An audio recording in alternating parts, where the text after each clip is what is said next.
to have been like 6 or 7. And he was basically saying like, how are you going to be great in the world?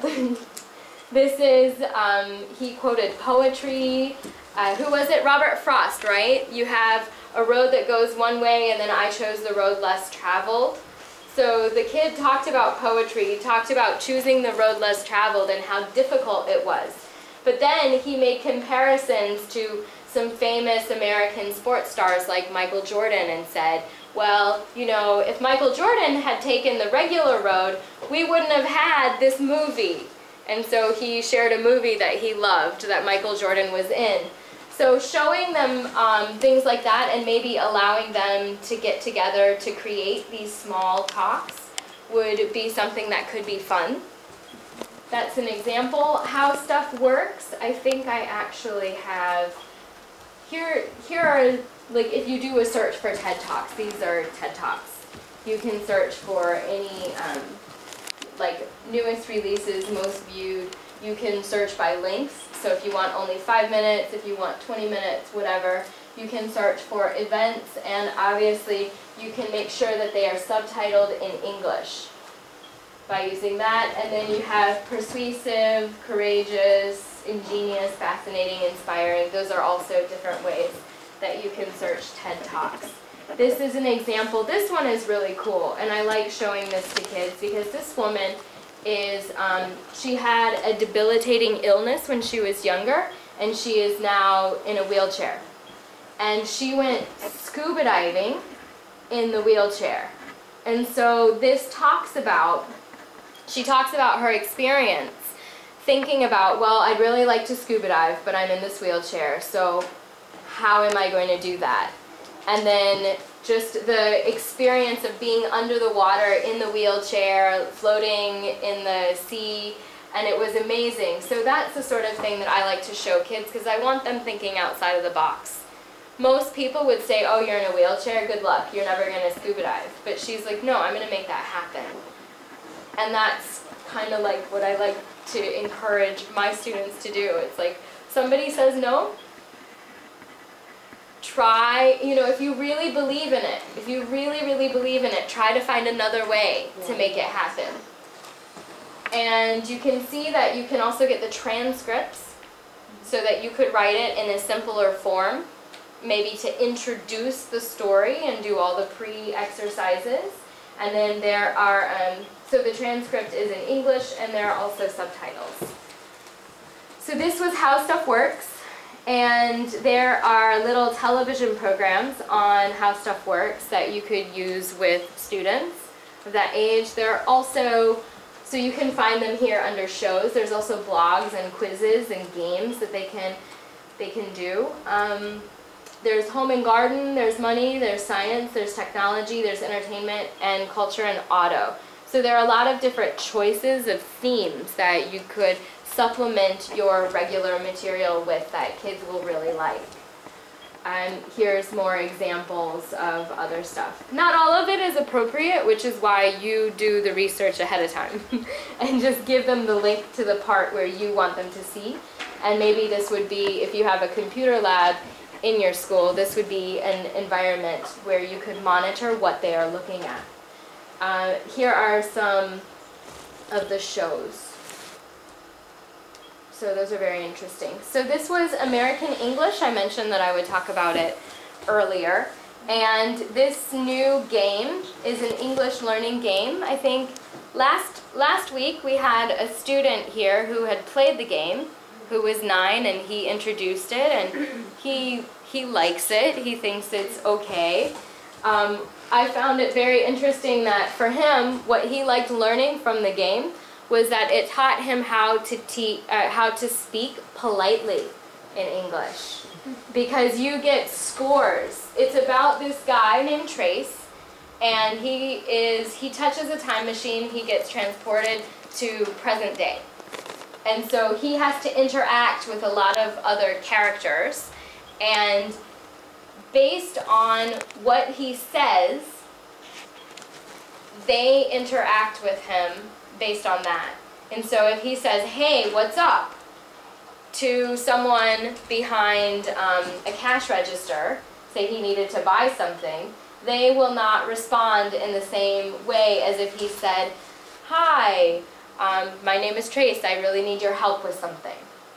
So it shows students how different responses will be reacted to, which is, it's interesting. Anyway, so it's online, students can play that. This is the home page. So here we have information about American English website itself. We also have teacher resources, and this is great. You can find Forum magazine in the digital version. And this, you can also find a lot of the songs that they're continually recording, many songs for young learners. You can download them because the ones produced for this site are copyright free, along with teaching materials, including lesson plans and or worksheets, stuff like that. It depends on what you're able to find. And here's the part that has the Trace Effects game, and as I said, there's English Teaching Forum. So that's American English. For Think Fast, I like doing this with students. We're back to games and activities.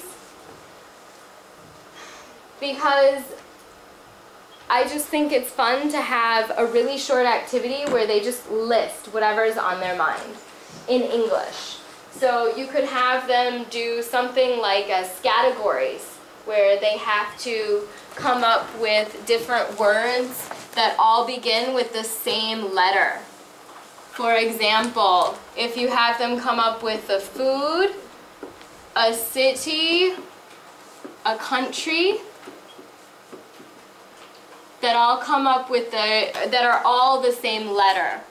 And if, for those of you who are not familiar with this game, what I would do is I would ask maybe you to count in your head. We'll do the ABCs in your head. And then I would count to 4, and when I get to 4, I tell her to stop. And then the rest of us will have drawn these on our piece of paper. And when she says the letter, you have to come up as quick as possible by yourself, a food that starts with that letter, a city that starts with that letter, and a country that starts with that letter. So can you count in your mind silently? 1, 2, 3, 4. Stop. Q. Q. Oh my gosh, that's hard. So try with Q. Can you think of a food? Can you think of a city? And can you think of a country? Write it down. And whoever finishes first, they tell us. And then we stop and compare the answers and assign points.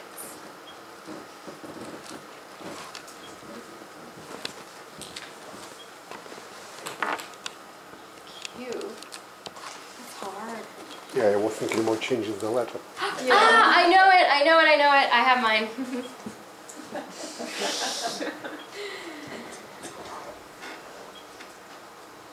Sound the letter. Because Q. It has to be the letter, it has to be the letter. Anybody have a food? Same sound but different. Anybody have a food? Okay, I'll give you one.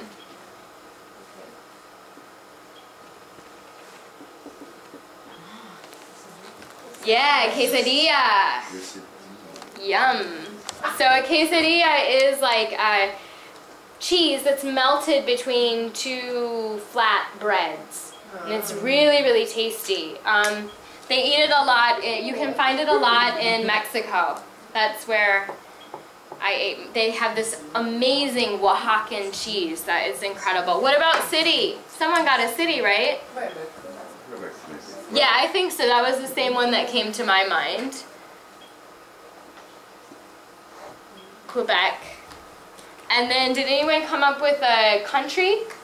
No? What about Qatar?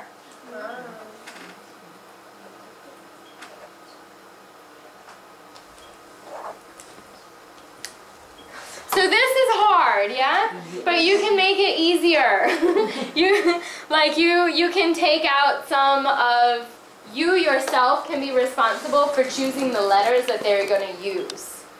And you know, you can make sure there is no Q, there's no Z, there's nothing like that. You could do, instead of countries, animals or colors, something like that, and maybe have cues or clues around the world, around the room that will help them.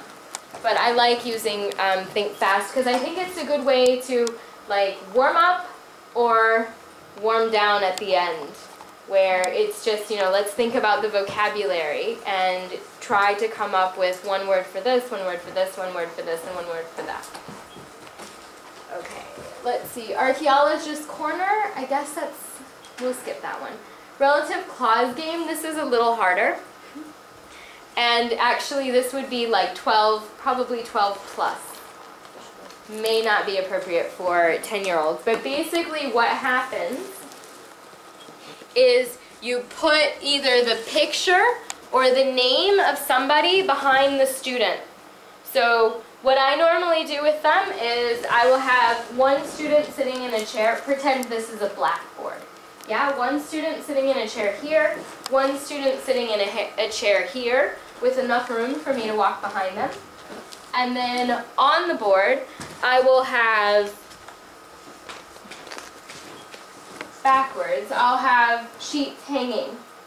And then when it's time, I will take off the sheets and it will reveal either the name of a person, a country or a city or something like that, maybe even a sport, or a picture of the person. And then what they have to do is the students who are part of the team members, they have to use relative clauses to give the person sitting in the chair clues to guess who is behind them. So you can see it's a little hard, but students are able to do this. It has been done successfully with my students. We did that when I studied in university. When I was the second, I don't remember, maybe the first year student, we did the same. You did the same game? Try. Yeah. Yeah. How did it go? It was effective? Yeah. Yeah. And it was really funny and nice game. So we liked that because our teacher always liked to do just such kinds of games. Yeah. I think it is good, like, it's indirectly drilling the relative clause. So that's nice. University would be a good place to use it. I think you could, if this is too hard for the students, you could do something simple by using a simpler grammatical form. I mean, you could even do it in like present tense, but make it a sentence. They have to use a complete sentence to identify the person. And obviously they're not allowed to say the name directly. Okay. And let's see, Pechikucha is something that I've been familiar with only recently, and it's an absolutely, absolutely fabulous presentation style. So what you do is you have 20 seconds and 20 slides. So each slide can only take 20 seconds. You can't have any more time. And so the total presentation time is 6 minutes and 40 seconds. The reason that I like this is because it was originally created for archaeologists, architects. And the reason that this group created it was because they tend to talk too much when they're making a presentation. And so they wanted to limit the time and the amount of information to just the most important things that need to be communicated. And I know when I teach writing, I do the same thing. I give students only, 1 page or 2 pages, and they have to communicate in the written form exactly what needs to be communicated. But I don't always do that in terms of when they give speeches or presentations. I say, you should be from this time to this time. But what I like about Pechikucha is it trains them to do this. And basically, this is the website for Pechikucha. You can go on and you can watch some of it, but you basically have a script of your presentation, and you read through the script with the slides. So again, you can only have 20 slides. That's really hard. So it would be the equivalent of having this and then talking just a little bit and then it changes, and then you're talking just a little bit and it changes again, and you're talking a little bit and it changes again. Like, that's literally how fast it goes.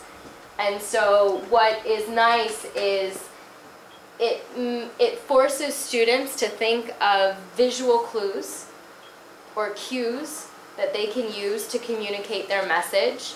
Metaphors, the use of metaphors.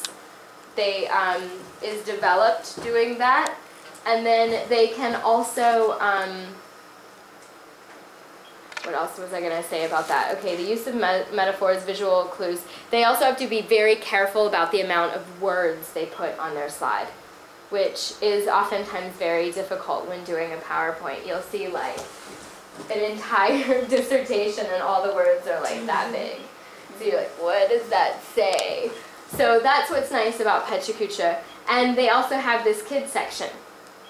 So they are ready for kids. It's easy. There's a lot of great websites that can teach you how to do a Pechikucha. Also, if you Google it, you can find loads of them that teach you how to use a Pechikucha on YouTube. Some of them are insanely boring, but some of them are interesting, and I think you'll get the idea. And I love it. Like, I would love to do a Pechikucha presentation, because I think that it really trains you to be a very good presenter. Because you can only take the 6 minutes and 40 seconds, no more. So I like that for students, because they could, what they learn from it ideally is that through the slides and their spoken discourse, they are presenting what needs to be presented and no more. So they don't go on side tangents and stuff. It helps them to focus their presentation in a logical way. So that's cool. Yeah? How do you control, or how do they control whether they take the right time? So when you do a PowerPoint presentation, you can set the slideshow so that each slide will be up for exactly 20 seconds. No, that's a great question. And so then they only have that amount of time. And if they go over, like what I would do is I would create a rubric, and I would, one of the items would be able to complete the slideshow within the 6 minutes and 40 seconds, or went over, or went under. And so that would be one of the criteria for the rubric.